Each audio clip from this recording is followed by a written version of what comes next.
Kalau main 5-6 kali, Pak, yang ketujuh dikasih menang dulu. Ini pengakuan dari admin. 5-6 kali dalam sehari, misal pagi masuk lagi, siang deposit lagi, sore deposit, sampai malam orang tahajud ini deposit, dikasih menang.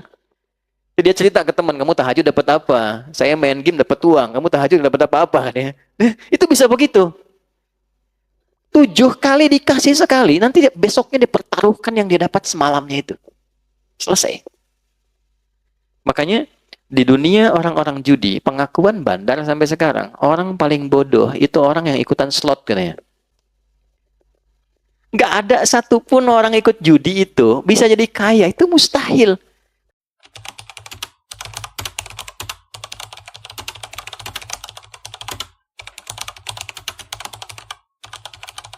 Assalamualaikum warahmatullahi wabarakatuh.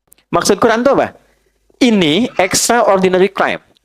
Jangan coba-coba masuk ke wilayah ini, ya, karena konsekuensi dari ini semua, ini mencakup semua ya, mau pemainnya, player, mau bandarnya, ya, mau semua yang terlibat di dalamnya. Pokoknya kalau sudah masuk ke wilayah ini, satu, unsur kebahagiaan itu akan mulai berkurang sampai ke titik hilang. Bahagia itu sama dengan tenang. Tenang lawannya apa? Gelisah. Jadi orang yang judi, hal pertama yang dia dapatkan dalam hatinya kegelisahan. Kalau nggak percaya, silahkan cek orang-orang yang masuk ke lingkup judi, kemudian edik di dalamnya, dan dia mulai kena yang pertama gelisah, lalu masuk mempertaruhkan yang ada, perhatikan karirnya bagaimana. Itu yang kemarin, 800 sekian juta.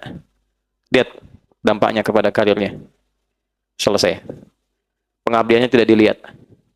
Pertaruhan nyawanya sebagai abdi negara. Selesai semua, Pak. Dia berhenti dalam keadaan tidak terhormat dan melekat status pada dirinya sepanjang hidup seorang penjudi. Judi yang dulu offline, sekarang masuk online. Nah, ini, Pak. Di situasi kita sekarang.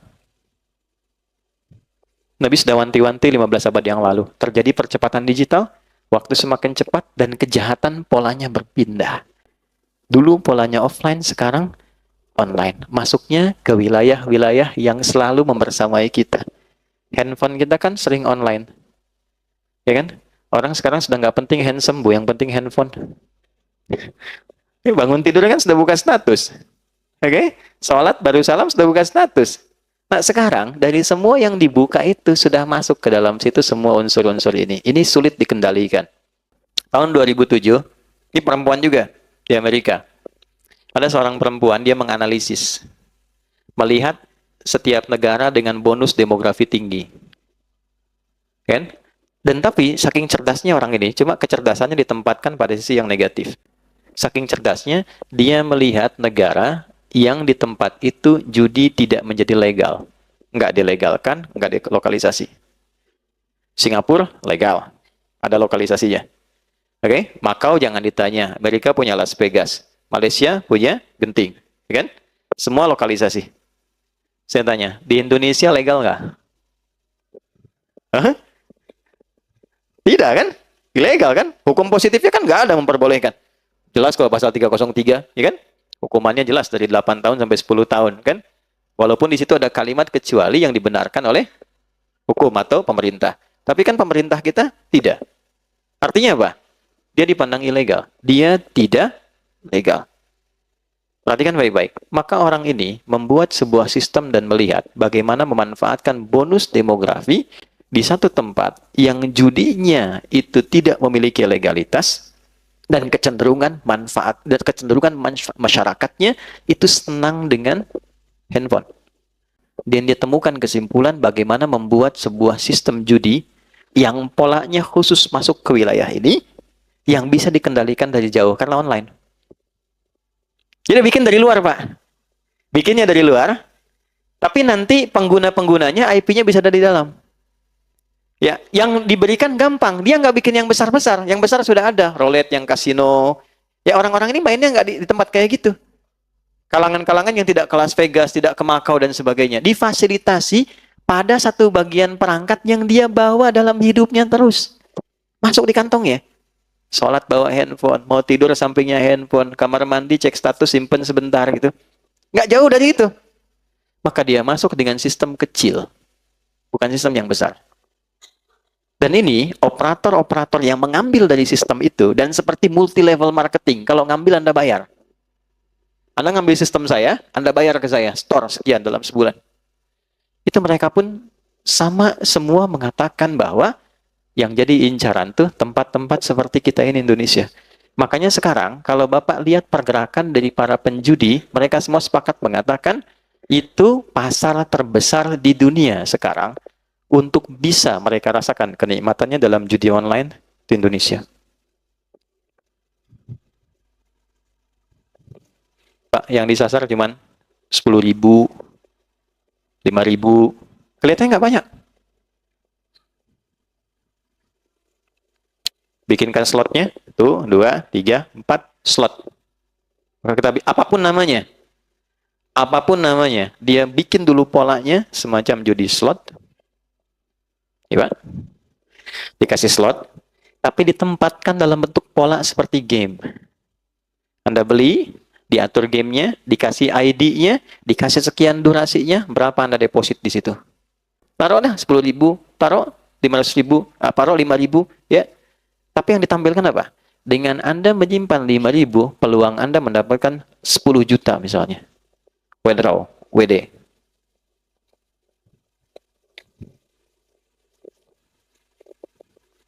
Pak, 5.000 itu berapa persen sih Pak dari pendapatan? Anda dapat 5 juta, keluar 5.000, berapa persen? Cuma 1% kan? Dianggapnya biasa kan Pak ya? Biasa tuh maksud saya sedikit kan? Gampang kan? Gampang keluarin. Maisir, gampang. Maisir yang dianggap ringan, receh. Ah receh 5.000 ini. Kalaupun hilang nggak apa-apa. Kan? Ya. Nah ini hati-hati. Walaupun kelihatan cuma 5.000, tapi dampaknya ini Pak. Ya, ada kegelisahan, gelisah nih. Kalau sekarang dapat, udah setannya aktif, CS-nya juga WA, masuk lagi, besoknya aktif terus begitu. Sampai tak terasa habis berapa. Kalau main 5-6 kali, Pak, yang ketujuh dikasih menang dulu. Ini pengakuan dari admin. 5-6 kali dalam sehari, misalnya pagi masuk lagi, siang deposit lagi, sore deposit, sampai malam orang tahajud ini deposit, dikasih menang. Dia cerita ke teman, kamu tahajud dapat apa? Saya main game dapat uang, kamu tahajud dapat apa-apa? Itu bisa begitu. 7 kali dikasih sekali, nanti besoknya dipertaruhkan yang dia dapat semalamnya itu. Selesai. Makanya di dunia orang-orang judi, pengakuan bandar sampai sekarang, orang paling bodoh itu orang yang ikutan slot katanya. Kenapa? 10 orang ikut. Naruh masing-masing 1 juta. Misal. Jadi berapa? 10 juta. Diputar, Pak. Uang ini begitu masuk, ini kan peluangnya itu kan paling sampai 10-20%. Artinya 1 orang sampai 2 orang.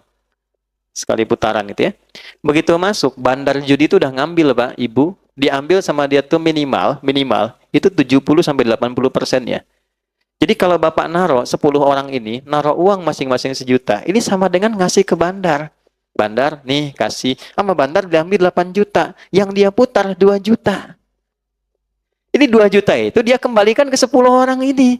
Supaya diputar, supaya mereka saling berbagi untuk dapat. Dikasih harapan. Nanti kalau nggak dapat, naruh lagi aja. Siapa tahu Anda. Itu sama dengan kalau kita masih bisa berpikir, mana ada Pak, orang ngasih ke situ cuma buat dikasih, 10 masuk, kita suruh perebutin 2 juta. Itulah slot. Nggak ada satupun orang ikut judi itu bisa jadi kaya, itu mustahil.